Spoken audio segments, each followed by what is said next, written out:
all my content is entertainment value only, highly speculative, and not financial advice. So just in case people are like thinking that he knows, I have no idea. I never have, I never will. The market does what it wants to do. I could kind of contemplate trade plans like some traders do and give trade plans, which I do sometimes. But what I'm trying to do with my streams is slightly different. It's more entertainment actually. I think a lot of people like to kind of know what could happen based on different scenarios, and that's all I do really. I kind of want to just entertain people's curiosity about up and down or sideways. And so, well, in other channels you're going to get people like I've seen some other channels where they just talk about trades. I've seen some other channels where they're just talking about moon boys, up, moon mentality, up, up, up. I've seen some posts where they talk about down, down, down. And what I like to do is slightly different, is just contemplate everything. Yeah. Contemplate the future. Think about down, up, sideways, areas of interest, what I want to see for up, what I don't want to see, if I'm expecting up, what I don't want to see. Okay. And then you know, you can incorporate those ideas into your own strategies.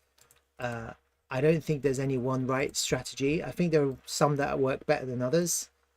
I think it all depends on personal risk appetite. On the most part, in a bull market, the best strategy will be to dollar cost average at the lows of the price range and take profit at the highs of the price range. Yeah. And just be patient on spot. And I think most people, I recommend that kind of strategy. There's two types of dollar cost averaging in.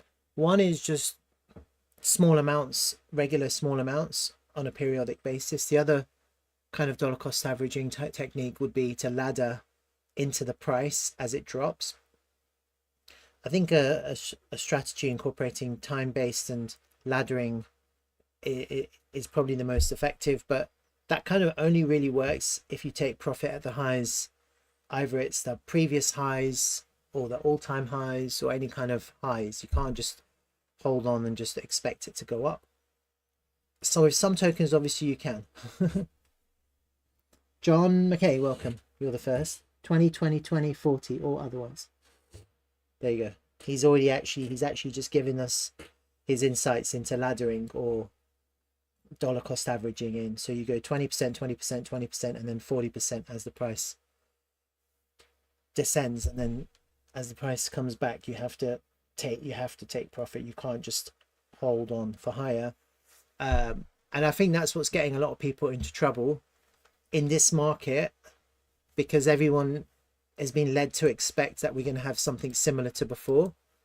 And you know, I myself contemplate similar price action to previous cycles, but clearly we're in a different kind of situation. Clearly, if you didn't realize it, we are in a very different situation to before. So many things are different now. We crossed. I'll give you some examples of what's different when it comes to Bitcoin, specifically Bitcoin. I'll show you. The first thing that was different was, and these are very significant differences. They're not, you can't just ignore the differences that exist. We were able to break the golden pocket before the halving. Yeah, that's never happened. Yeah, so that was the first major change in the price action. Do you see that? In previous halvings, Bitcoin was unable to get past the golden. That's the pre. It always rejected. There was always a pullback. Well, in this case, it went up to the 786, but we weren't able to successfully break and hold the golden pocket on the first attack pre-halving. We had to wait for the halving for that to happen the second time. Okay. John McKay saying, definitely, bro, we are not alone now. Institutions and the like doesn't care to hold the fundamental shit. They only care about profit and in and out fast.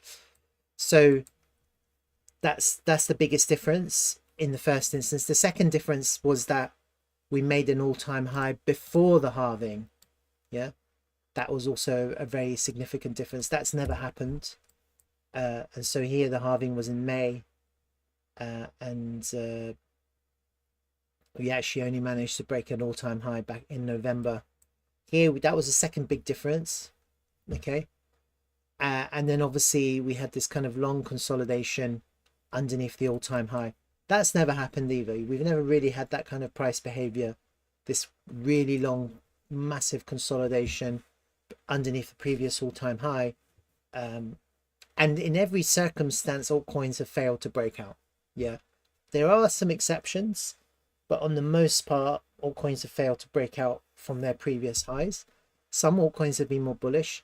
Meme coins are not an exception, they're an anomaly. Okay, just kind of ignore them because they don't reflect on the market. All they do is they reflect on the ability for people to chase the pump and then probably lose all their money. But that's like gambling, and that's never going to stop. So we have some big differences. A lot of bigger players are involved in Bitcoin now. The volume and the market cap suggests that. The adoption, ETFs, BlackRock, accumulation, the change of sentiment of the American government and the American regulators towards crypto it's not something to be ignored. And I think the cycle ideology we just have to put it aside now. Yeah, I don't know if the Bitcoin halving is going to make much difference anymore, to be honest with you, in terms of supply shock. What will make a difference is greater demand from the wider market. Yeah, so while people are like contemplating, oh my god, the Bitcoin halving is going to go down from what to what, I don't think that really matters anymore, because ultimately you're looking at a fixed supply tokenized asset which is increasing in network effect and the demand is growing, but also because of the volume and the market cap and the liquidity and the ability for the price to move vast distances in terms of percentage in short spaces of time, means that the bigger players will take profit. So if you've invested $1 billion, for example, of Bitcoin and bought at 40k, and the price comes to 100k, and you can double up your $1 billion to $2 billion, would you not take the profit? Of course you would.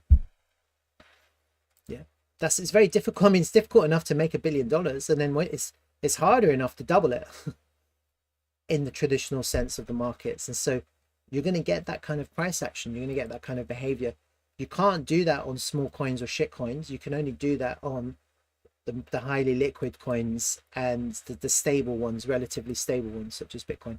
So I think the market's completely changed. I think for most people, you need to just be aware of the changes and just be aware and be careful of all this kind of moon boy mentality, because it'll only get you into trouble. Should you dollar cost average into Bitcoin at the all-time highs? Probably not. That's the simple answer. Probably not. It's probably not a good idea to start buying Bitcoin at 98k. Probably not. Yeah, and I could be wrong. It could go up. It could go up. I could be wrong. I could be the buy of the lifetime. Yeah, but it just makes no sense. There's no real reason to buy here. It's not. There's no resistance levels. It's in price discovery. You're buying into price discovery at the all-time above the highs. There's no obvious support level here. The next kind of big support level is going to be this previous range where the price was consolidated for many months. That's the next big support level in the price action. There's no real reason to buy here, except maybe to go back to the all-time high and reject again, which is where bigger players are going to look to dispose of their Bitcoin effectively, because they've already made their gains. So you've got day traders and scalpers kind of enjoying life, but fundamentally, it's just honestly, it's just a terrible idea to buy Bitcoin at 98k, in my opinion. Yeah, and if it goes up, it goes up. But ultimately, what you really want on a higher time frame is a pullback, a real pullback. And there's no way to kind of pretend that the best place to buy Bitcoin will be a backtest of this range. like a proper test. Huh? That makes sense, doesn't it? So when you're looking at the charts, you're thinking to yourself, where's a good place to buy Bitcoin? And there's no reason to think that the price is going to kind of fall back and not fall through. That would be a massive sign of weakness. I don't think it will. It could fall through and then reject. That would be a sign of weakness to fall through and find acceptance into that range. Yeah. So because that was quite a large range, that was with the price action of that range, it performed for many months. I don't think I'm expecting the price to just come back into that range quite easily. And I think with the changing landscape of crypto adoption and acceptance in legacy markets and the kind of the America, etc., then you kind of expect that that'll be a really nice buy the dip opportunity for a lot of these big players who are looking to buy and invest into Bitcoin. Now, one thing I wanted to look at is really important is the Elliott Wave count, because I think a lot of people are kind of missing the wood for the trees. Yeah, kind of everyone is so kind of bullish, they're missing the wider context of Elliott waves. And I've kind of roughly drawn what I can make out to be a correct count. Right from the beginning of Bitcoin, I've done a wave 1 for a wave 2 to a wave 3 to a wave 4 to a wave 5. That light blue completes your first wave. Okay, then you have a 2 correction on the higher time frame, and then you begin your next kind of big move, the big kind of corrective, not corrective but impulsive move. Could that 2 be there or there? I mean, it doesn't, it could be, you know, like this is slightly subjective with Elliott waves, slightly subjective. Yeah, you could argue it's there or it's there, you know. I like to think that it's probably the low, which would be there, and that's because that's where you get the first kind of impulsive 5-wave move. This COVID low failed to put in a lower low. That's when you get your next impulsive move, and then we have the capitulation here, and then you get the next impulsive move there. So you're kind of counting waves, yeah, and you're looking for 5 waves, 3 impulsive, 2 corrective in each impulsive move. Okay, and so there's only 5 waves in Elliott waves. There's not like 7 waves. 3 are impulsive, 2 are corrective. The impulsive ones are the odd ones, 1, 3, and 5. Usually 3 is the biggest.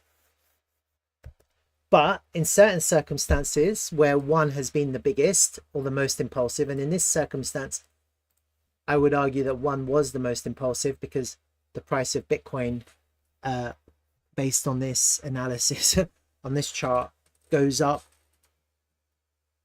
What is that figure? 2.2 million% from the start of Bitcoin to where it ended at 19 or 18, 19K.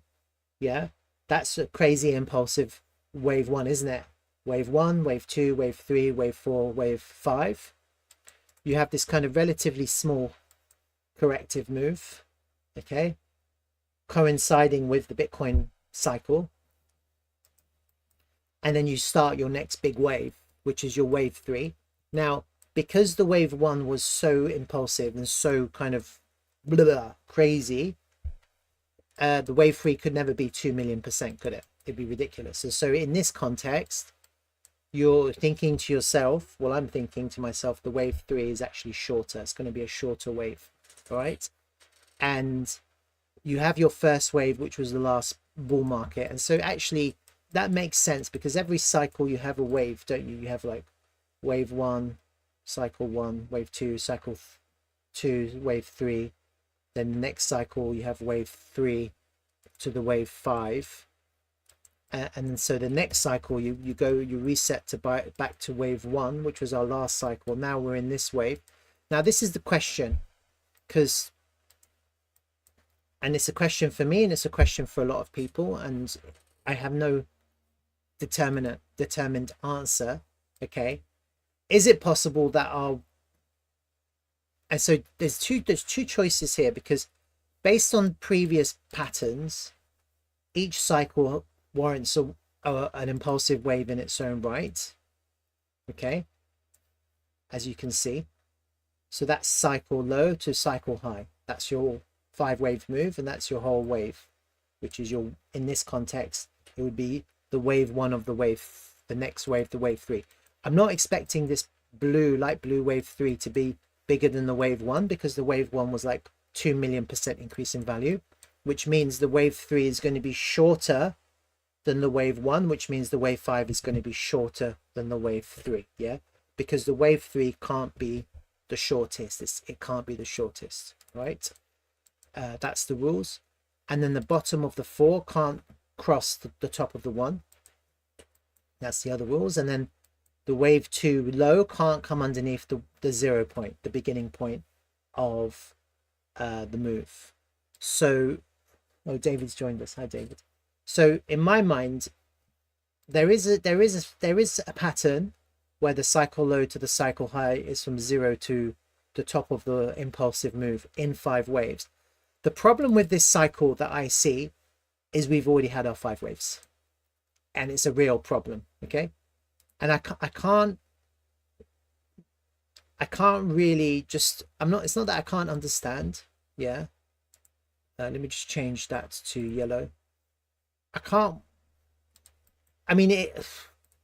There's no other way to interpret it. Okay, we've had our 1, 2, 3, 4, 5. That's your 5 waves. There's no other way to interpret this last impulsive wave. There are 5 waves in this move. There's 5 waves. We've counted 5. 1, 2, whatever, 3, whatever, 4, 5, or something like that. Yeah, there's 5 waves there.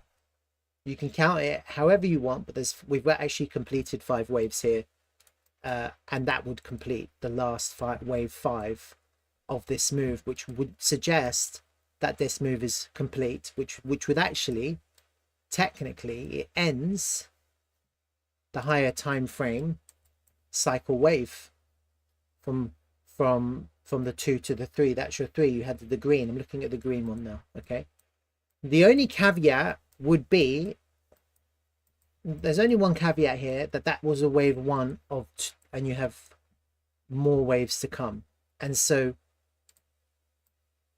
that would suggest that this 3 is actually going higher, and this 4 is for the bear market of sorts, and this 5 hasn't ended, and that it is possible, just because the light blue 3 isn't the shortest. You see 1 is shorter than the 3.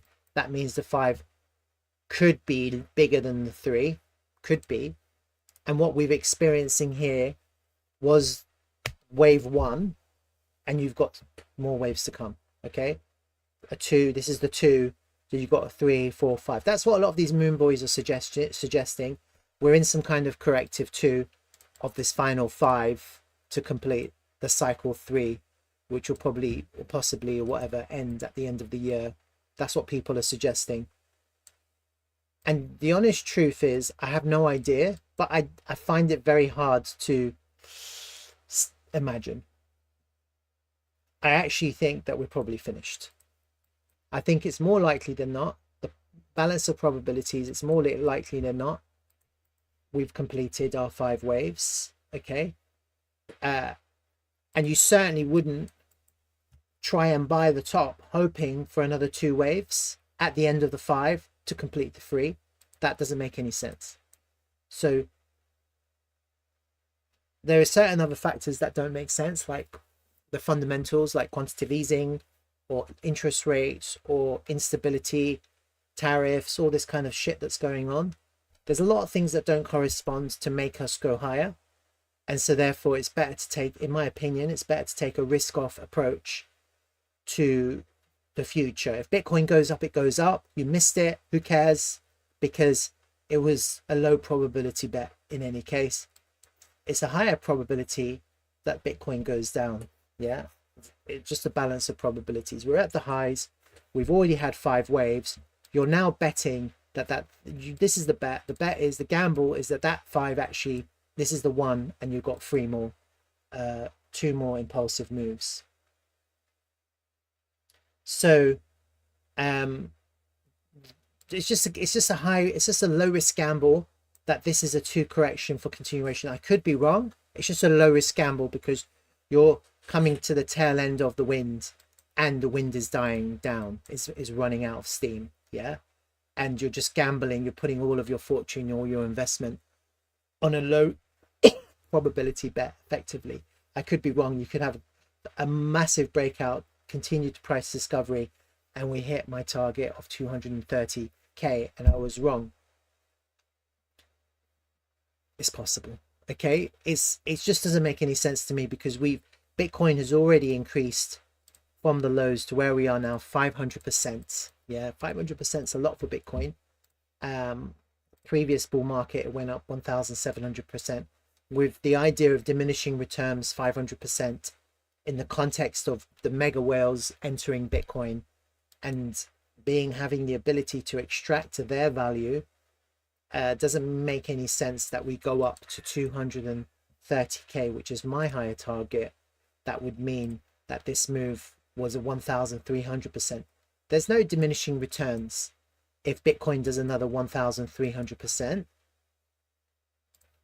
When the last market we did 1,000, well, there's slightly, but it's very it would require a real injection of volume to achieve those results, and as you can see, we're not seeing the injection of volume. Actually, on the in the context here, we're seeing a decrease in volume, increasing prices, decreasing volume, aren't we? Yeah, you'd require a massive injection of volume to take us higher, massive. So I'm not seeing it. I'm not seeing it in the charts. I don't know if it's going to happen or not. I'm not confident about higher prices, right? The other thing that kind of makes me think that this is it, there's a few other signals that I'm looking at. Okay, firstly, we've created a gap at 72, 73k in the market with the Trump pump and I just think it's really unlikely that we go up to higher prices without filling the gap. There's a gap somewhere here in the market. It's quite a big gap. It's like 2k gap or something. Yeah.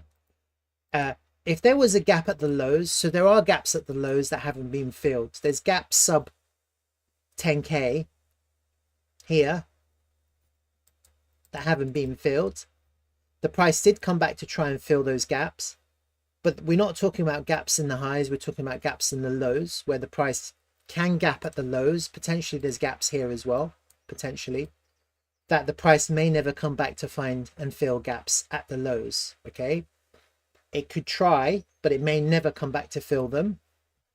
I find it very unlikely that at the end, at the tailwind of the bull market, where the price has already expanded 500%, whatever, that we leave a gap at 73k, 72k, never to return. I just think that's just, it's just inconceivable for there to be a large gap in the market at the top of the range in price discovery to not get some kind of back test, some kind of pullback of this previous range. I just think it's really unlikely. And to be honest with you, there's gaps lower down here as well which haven't been filled. So in the future, you know, we never know what could happen. Just because people are bullish, who knows? That no one really knows how far we could pull back in the future. But in the current context, I think at the very least, I think it's probably more likely than not we fill this gap.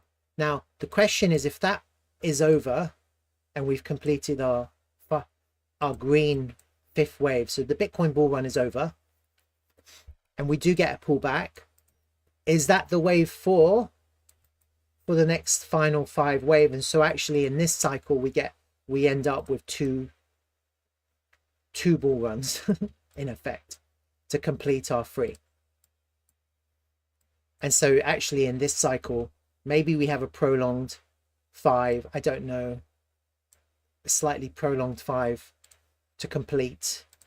We kind of had 2 little bull runs on Bitcoin to complete this 3 cycle of sorts. I'm not 100%, but technically that is what is required. And so I just want to kind of introduce you to this green Elliott wave count.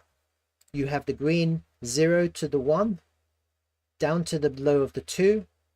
If this is the top of the 3, the green 3, then technically the 4 cannot come underneath the top of the 1 there. That's a technical level that has to be held by Bitcoin on a pullback. Okay, if you hold there for a corrective 4 on the green 4 that I'm looking at, in some kind of corrective manner, it could be 5 waves or 3 waves or whatever, some kind of corrective manner. It can't just be straight down.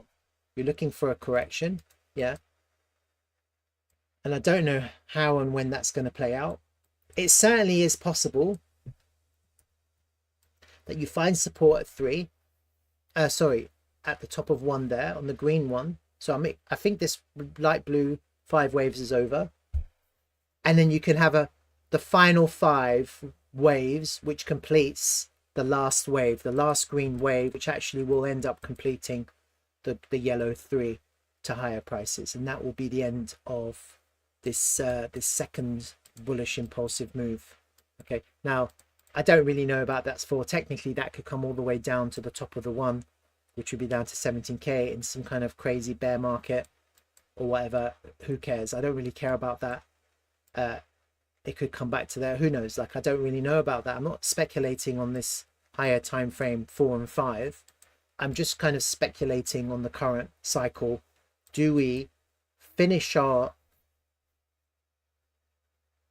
wave, this green wave 3, come back for a back test of 4, and then push up for another 5 waves, which completes our 5? Kind of really short, sharp, impulsive, kind of up type thing, just the final push into higher prices. That's kind of where I'm at the moment, to be honest with you, and that's assuming, and there's some assumptions that have to be made. First assumption is that I'm assuming that this green one holds a support. If you start to see we losing there, then I'm wrong. Then actually that is over. This idea is invalidated. Yeah. And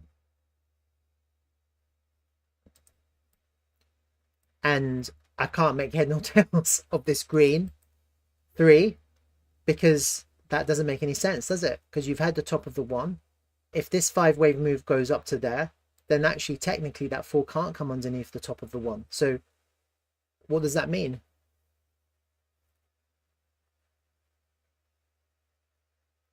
It would mean that that was your 1 of the next move, and actually this green, let me just see.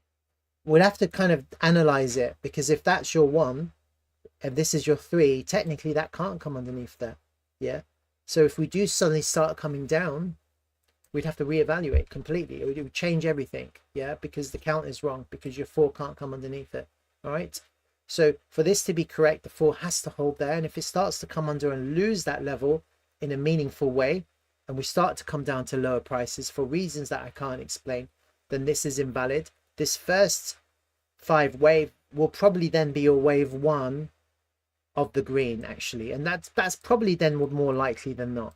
So then you'd actually be thinking to yourself, that's your first wave of the wave 3,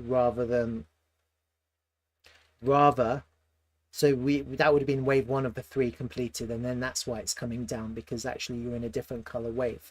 The wave green 3 is actually much higher, and you've just completed wave 1, and that's probably why, because then it doesn't actually have to hold the support, but you still have your 5 impulsive moves. I'm not there yet. I'm not in that situation yet. I'm still thinking to myself that this is more probable. We come back down to back test this area, we fill the gap, we find support on the previous all-time high in a meaningful way, which we haven't done. Okay, really bearish, but actually it's really bullish for that to happen, to find support on the previous all-time high. And then if we do find support, that would confirm my idea of 1, 2, 3, 4, 5 being the end of the green 3, for a corrective green 4 to back test the top of the 1, and then we can have a really sharp 5-wave impulse, and the confirmation. And so this is confirmation. So like, who knows? Yeah, no one really knows what's going to happen. It's quite speculative what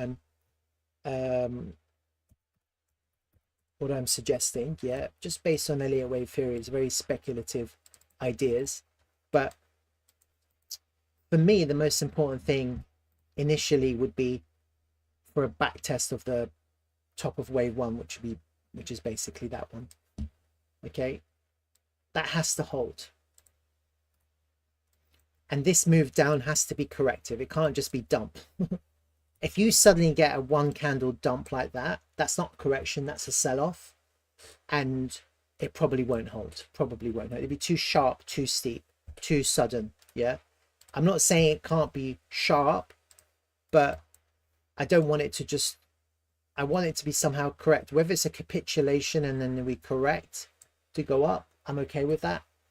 But I'm not expecting it to just kind of dump and then just close there in 1 candle and then expect it to suddenly bounce back. That doesn't make any sense either. So it's really important how this level is approached by the price if it wants to come down in the future. The other thing that's important for confirmation of my idea is if and when we do come back down to find support, you have a previous range here that would have been formed. Okay, and the only way to know if we are about to experience what I'm suggesting, which would be to find support here, and that will be the bottom of the 4 for this green 4 for another 5-wave move to end our yellow 3. The only way to know would be a reclaiming of this volume area, this value area, this range, this previous range, for the price to go up and to reclaim it. If you can reclaim that range after finding support here, that's a massive sign of strength. There's no way that we're reclaiming a previous lost range like that and falling back down. Okay, that doesn't make any sense either. Okay, that would be a massive sign of strength. Finding support on the first instance, impulsive move right back into the range. That would be a failed auction with a back test of a previous range. Okay, that will be the sign of strength, reclaiming the range. And then in that circumstance, I'll be expecting another up and probably another kind of FOMO up, a final up into price. That would be like real FOMO. Okay, because people will be like, oh fuck, I missed it, I sold, it's back, you know, like they'll be like shit in their pants because then suddenly Bitcoin will be rising up. And structurally that would make sense too, because when you're looking at the higher time frame structure, I just don't see us just going up in a straight line. I think it makes a lot more sense structurally to come back for a test, to kind of back test all of this, fill the gaps. Structurally it makes more sense. If we're going to go up, it makes more sense to come down first. Okay, so yeah, the market has to move in a certain way. It can't just go up in a straight line, despite what people imagine. And I think this kind of makes more sense. And so that's kind of where my mind is at the moment. I don't really care about what other people say. I don't really care about what other people think. I don't really care about how bullish other people are. I'm just looking at the charts. For me, this makes sense. I'm on this page at the moment, and we'll just see how it plays out. If it doesn't happen the way I perceive, then I was wrong. Fine, I can be wrong, but I'd rather be wrong and miss the move at the highs to higher prices than be wrong and for there to be a pullback and to miss the pullback where actually the best opportunity was at 70k. If I'm not going to like crazy go long here. The longs that I have here are fundamentally, they're short longs. They're basically, if I'm a long here, I'm long to the high of the range. I'm not long to higher prices for an impulsive move to craziness. Yeah, despite like everything is bullish, the American government, Trump, crypto regulations, new head of the SEC, everything is fucking bullish. Crypto adoption en masse, talk of ETFs and more ETFs and altcoins and leverage perpetuals coming to America, all this kind of stuff. Look at the price of Bitcoin. Doesn't look like it wants to go up. If anything, for me, it looks like we're experiencing a distribution event, a massive distribution event. Okay, And there are a few signals that I'm kind of tracking, and I've kind of marked this off. It's a Wyckoff distribution pattern. Yeah, there's different patterns. I'm just following this one. There's probably one of many. This is a Wyckoff distribution schematic too. I've tried to mark it out as best I can, as far as I can see, based on this schematic. It's not 100%. It's never 100%. I'm not 100% about this idea. And I just want people to see that I'm contemplating this to play out as a higher probability than moonshot. Okay. And the reality is that I'm seeing a lot of altcoins struggle. They're in massive, ETH's in a massive downtrend. And I just think it's very highly unlikely that we've bottomed out on altcoins on ETH, where Bitcoin is showing some kind of distribution pattern. It kind of suggests that we're probably going low. It's kind of what I'm imagining at the moment. I think possibly we've had our sign of weakness. We've had our UT in phase B, which was the high. We've come down here for this kind of correctiveness here.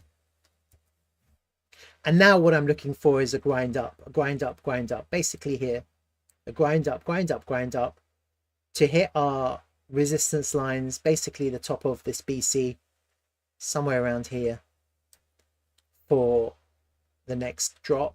And then that will be our sign of weakness, dropping right back down to the range, whatever, and then heading all the way back down to 70k. Now, I'm not saying altcoins can't pump in the meantime. All right. I think once Bitcoin starts to grind up like this, I think the market's going to start to get really moonboy bullish, because people are going to be looking at this and going to be thinking breakout. We're about to break out. This is, you're going to see it on X. Hi, Peter. Hi, David. Hi, Mohan. Hi. Sorry. I know that you're here. I'm just trying to stick with the flow. John's saying sounds probable. I think you're going to get a lot of moon boys go, wow, look at this. Up flat triangle. Look at this. This is so bullish. We're about to break out. Boy, you're going to miss it. All that kind of shit. Okay. But I'm just looking at the balance of probabilities. It's just more probable that we go down, isn't it? It's just less probable to, if we do go up, then it's more probable we get another swing failure in the highs, because we've already had one. Yeah, because we've already had one, it's less probable that we're going to take that high and have a gigantic short squeeze. It's like that. It's less, it just doesn't make any sense. Yeah, I'm not saying we can't take that high and we have a different distribution schematic on our hands, maybe something similar to the last bull market where you made 3 consecutive higher peaks. We've already had 3 consecutive higher peaks. There's our 1, there's our 2, that's potentially our 3rd one, that's our 4th one. So I really think the next one's probably going to be a lower high. Okay, and in any case, I'm not going to imagine a breakout. I'm going to imagine a massive take profit from anyone who has Bitcoin, because the reality is once you get to 178k, 7k, literally everyone is in profit on Bitcoin. Everyone, the whole world's in profit on Bitcoin. Yeah. And why would you not take profit? It makes no sense. You would.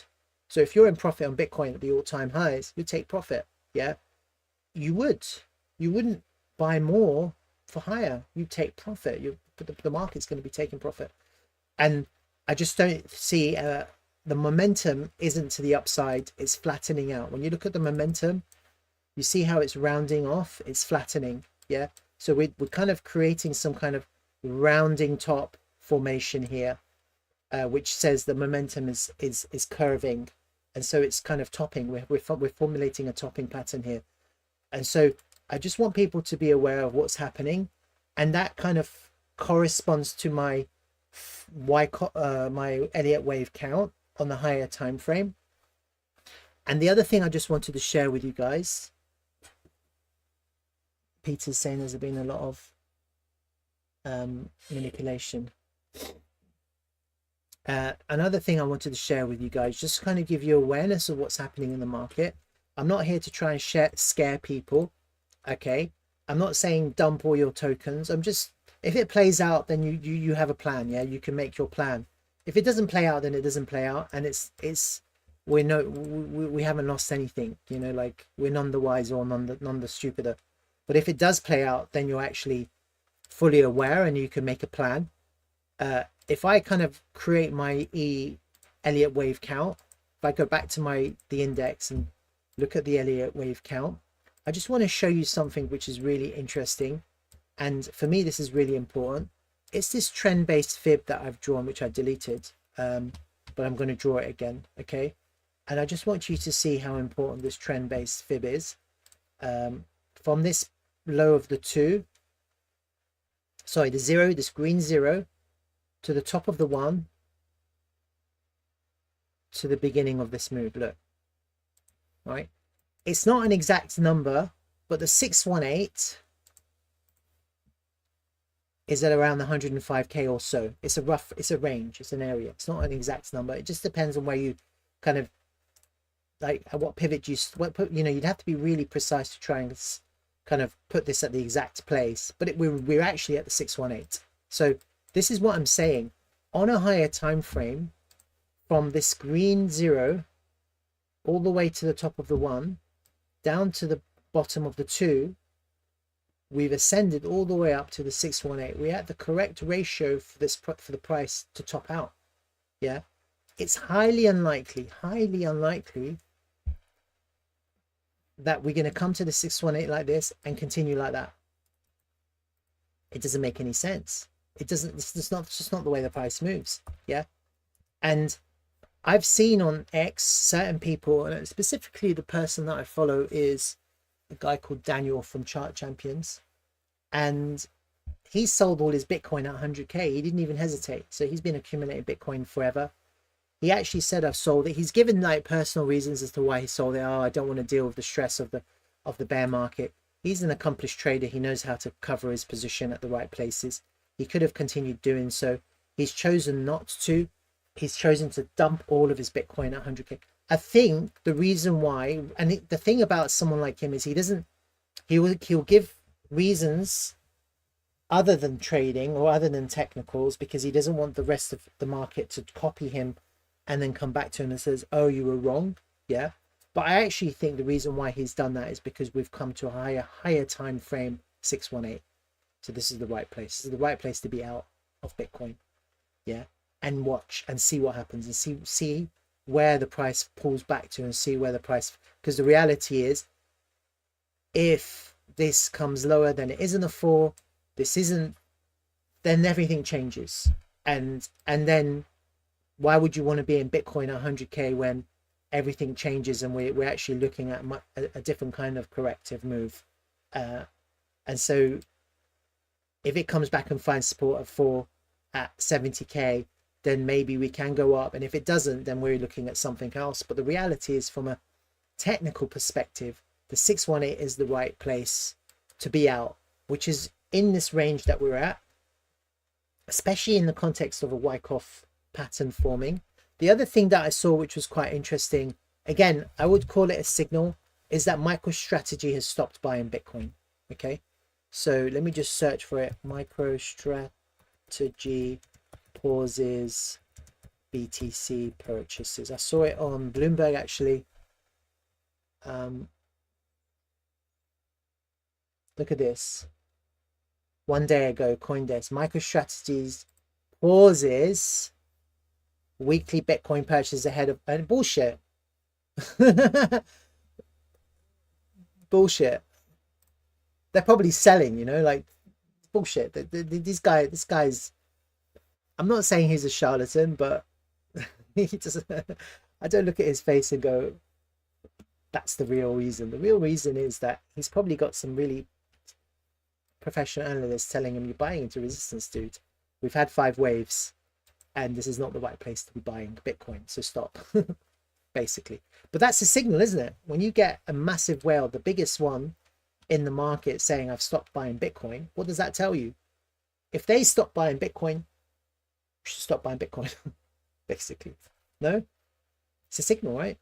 So these are really important signals that I just wanted to share with people. Daniel let me see. Oh, I can't find him. I won't find him, but you just have to take my word for it. So what does that mean next for us? Well, I just wanted you to be aware. I wanted to make a video so people are aware of what's happening. Yeah.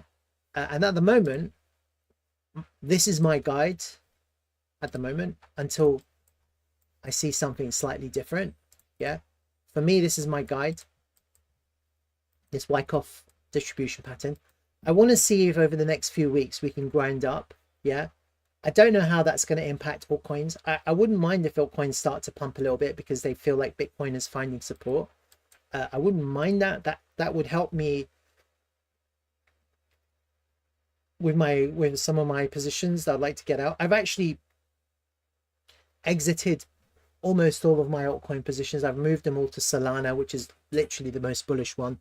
If there's going to be a pump, it's probably going to be Solana. Everything else is kind of struggling, isn't it? And so the pumps you get just get sold into because people are seeing the pumps as exit liquidity, whereas Solana just has a real kind of strong narrative, just generally speaking, because of all the liquidity that comes to it from the memes. So I'm kind of focused on Solana quite heavily. In my opinion, it's one of the strongest coins out there. It still has strong market share, and we're going to talk about it later on in the stream. And so this is my strategy. And right now, I don't think we're going down. I think we're probably going up. The balance of probabilities in this range is up. And the reason why I say that is because we're still range bound. We've come to the bottom of the range. We've tested the range. So I've talked about the range. Yeah. You come down, you test the lows, you go right back up, you test the highs. That's kind of this range bound behavior.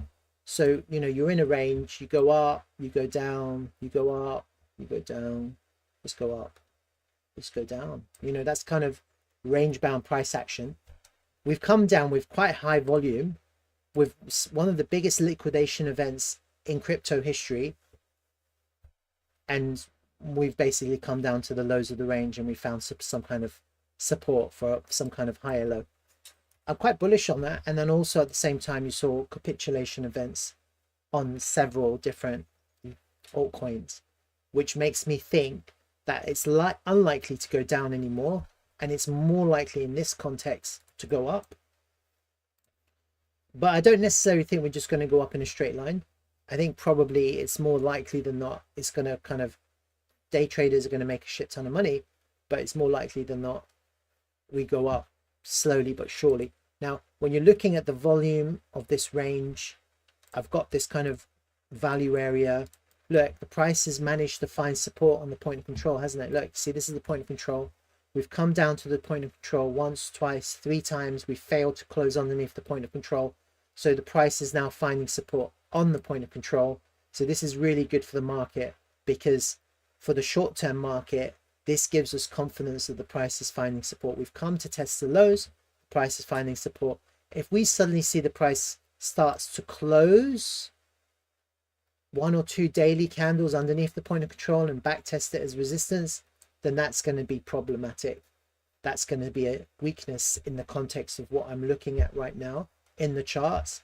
But right now in the charts, what I'm looking at is the price finding support, isn't it? It does look like it, doesn't it? Look at how the daily time frame you failed to close underneath this point of control 1, 2, 3 times in a row. Maybe today's the 4th day.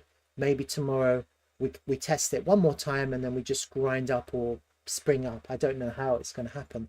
Okay, but in my mind, if this was bearish, there's no way that we would experience this. This is not bearish price action. This is actually quite bullish to come back to a key level and fail to get through. Test it, and fail to get through. If this was bearish, if we were experiencing bearishness after this capitulation or some kind of, we should have been continuing, there'd be continuation. And so effectively, this should have done this. So we should have rejected here. Do you see? If this was bearish, as we came back up, you'd have continued selling off the point of control. That would be the right place for the price to find resistance if people were continuing to sell, if there was continuation in the selling, or if people longing, like the the knife catch longers, they would be taking profit into the point of control, and then you'd fail to get back above it. But I'm not seeing that kind of price action, so I'm not feeling bearish in this context. I'm feeling bullish, and we'll see what happens next. The other thing that's interesting for me when it comes to the market structure is that we've actually put in a higher high on the 4-hour time frame. I've talked about this a lot. You see here we've kind of put in on the 4-hour time frame, that was our higher low, that was our higher high. This little red wick here was our lower low, this little green wick was our higher lower high. Then we had a change. This was the change here, so that became bearish. After the 4-hour time frame, market structure went bearish. That was when this low was taken a second time. Then the market started dumping, so that was a signal. And then we went and put in a lower low here, okay, all the way down, because we just went down, just lower low, lower high, lower low. Yeah, now you could argue that every one of these green candles, you could argue that this was a lower low, that was a lower high. Sometimes I do that, but the reality was that I think after we took out this low, we went down to put in a lower low down here in one go.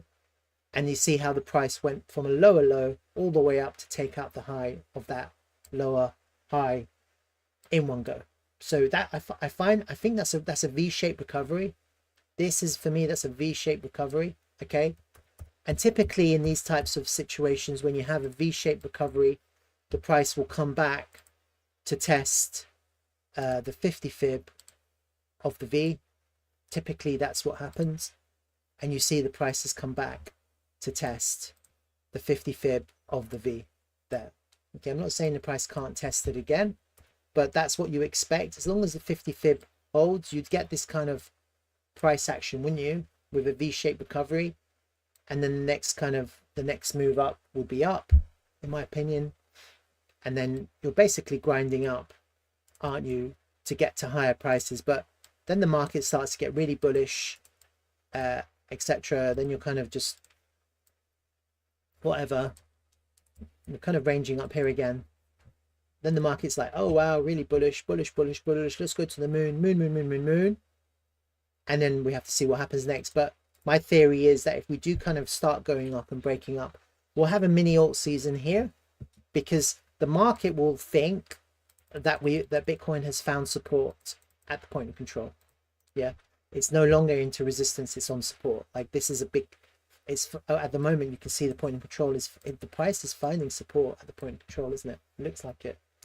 And so the confirmation of my idea would be a market structure change here. Take the high again. That would be a 4-hour time frame bullish market structure. Then the market will probably get really bullish, start to get really bullish again. Just like when the market structure became bearish, the price became really bearish. And then we have to see what happens at the highs, or how the price goes up. Because in my imagination, based on the Wyckoff distribution idea, and the thing is, it's just an idea, I don't really know what's going to happen. So that's kind of why I always say there's a caveat. Let's just see what happens. If we do this, get this kind of just grind up, it's just really painful, really choppy, but quite bullish. Then sure, that last kind of push up will be a really good opportunity to short the market at the right place, at the right time, with the right conditions. But obviously, if that doesn't play out, and right now, you know, we just go up, find support here, and just consolidate here like this for a few weeks, I think then that would be more, they'll be more likely for us to kind of squeeze up like that. Doesn't mean that we're going to go up in a straight line, but it would be slightly different. It'll be slightly different type of distribution to what I'm potentially expecting. That would be quite bullish as well, consolidating underneath resistance. And then if that was to happen, you could get a squeeze up, and you could get, it is possible to get continuation in that circumstance. So you have to see, we have to see what happens, but it's less like, it's, if we start grinding up, which is what I'm imagining, then that final push is a sell. That final push is a sell. Yeah. But if we go up now and then just consolidate like this, then things are slightly different, and we have to just analyze it as time passes. Yeah, I can't just assume that that's going to happen. I have to see what happens and then decide. So that's kind of where I'm at with the Elliott Wave ideas and the Wyckoff distribution ideas.